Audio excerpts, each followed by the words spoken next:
당 비상대책위원장 후보로 한동훈 법무부 장관이 급부상한 국민의힘은 내일 전국 당협위원장 연석회의를 열어서 난상 토론을 이어갑니다. 이낙연 전 대표의 신당 창당 움직임에 촉각을 곤두세우는 민주당 이재명 대표는 일단 김부겸, 전세균 전직 총리 2명과의 만남부터 추진하고 있습니다. 취재기자 연결합니다. 나혜인 기자. 네, 국회입니다. 네, 여야 당내 상황부터 전해주시죠. 네, 먼저 김기현 전 대표 사퇴로 윤재옥 권한대행 체제에 접어든 여당은 비대위원장 인선이 당면한 현안입니다.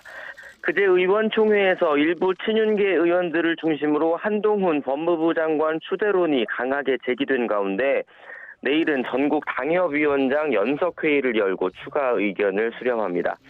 비주류 의원들을 중심으로 정치 경험이 없고 윤석열 대통령 측근이란 인식이 강한 한 장관에 대해 거부감이 여전한데 회의가 어떤 양상으로 전개될지 주목됩니다. 당 핵심 관계자는 YTN과 통화에서 현 지도부를 비롯한 여권의 핵심부가 한 장관을 의도적으로 미는 게 아니냐는 지적 역시 내일 연석회의를 지켜보면 알 수 있을 거라고 귀띔했습니다.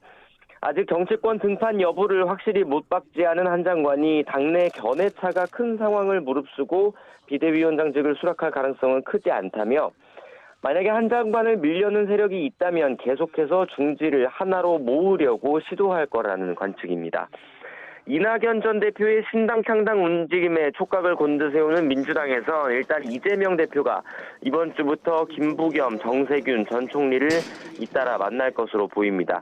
일정을 최종 조율하고 있는데 오는 20일 수요일엔 김부겸 전 총리를, 정세균 전 총리는 오는 28일이 유력해 보입니다. 앞서 이낙연 전 대표와 연대설이 거론됐던 전직 총리들인 만큼 이재명 대표가 현재 당 상황을 설명하고 또 조언을 구하는 자리가 될 것으로 보입니다. 현재 상황에서 당 안팎의 부정적 인식이 우세한 이낙연 신당에 대한 해법도 함께 논의할 것으로 전망됩니다. 이에 앞서 이재명 대표와 이낙연 전 대표는 애초 내일 영화 길 위의 김대중 시사회에 모두 초청을 받아서 서로 만날 거란 관측이 나왔지만 이낙연 전 대표가 방송 출연을 이유로 참석 시간을 조정해서 만남은 일단 불발될 것으로 보입니다.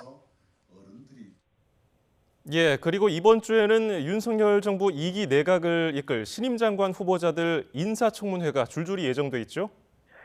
네, 내일 송미령 농림축산식품부 장관 후보자를 시작으로 오는 21일까지 6개 부처 신임 장관 후보자 인사청문회가 줄줄이 열립니다. 민주당은 과거 폭력, 음주운전 전과가 드러난 강도형 해양수산부 장관 후보자를 비롯해서 총선용 개각에서마저 인사 참사가 났다며 송곳 검증을 예고하고 있습니다. 반면 국민의힘은 국정 발목잡기용 트집잡기일 뿐이라며 2기 개각은 전문가들을 적재적소에 배치한 인사라고 엄호하고 있습니다. 이와 별도로 오는 20일에 예정된 국회 본회의는 여야가 내년도 예산안을 처리하기로 잠정 합의한 날입니다. 하지만 연구개발 예산 등 쟁점 분야를 두고선 견해차가 아직 여전한 상황입니다. 이미 법정 시한은 훌쩍 넘겼지만 이른바 쌍특검과 국정조사 요구 등 여야 대치 상황에 따라서 예산안 처리가 더 늦어질 가능성도 배제할 수는 없는 상황입니다. 지금까지 국회에서 전해드렸습니다.